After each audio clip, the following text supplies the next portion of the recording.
Good morning বন্ধুরা। এই দেখেন মালদাতে আমের মুকুল প্রায় অনেক বড় হয়ে গেছে, আর সবে কয়েকটা দিন আম আসতে।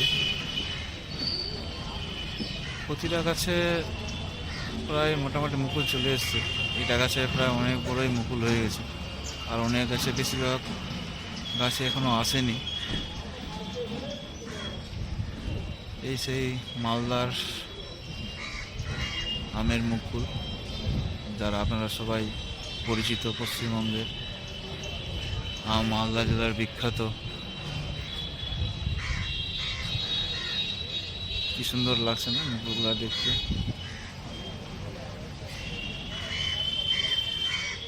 এই মুকুল প্রথমে মা সরস্বতীকে অর্পণ হয় পুজোতে। পাশেও একটা গাছ আছে, এই গাছে সাধারণত এখনো মুকুল দেখা যায়নি, তবে এই গাছে প্রায় অনেক বড় বড় মুকুল হয়ে গেছে। ভিডিওটা কেমন লাগলো আপনারা সবাই কমেন্টে জানাবেন। লাইক, শেয়ার, সাবস্ক্রাইব করবেন।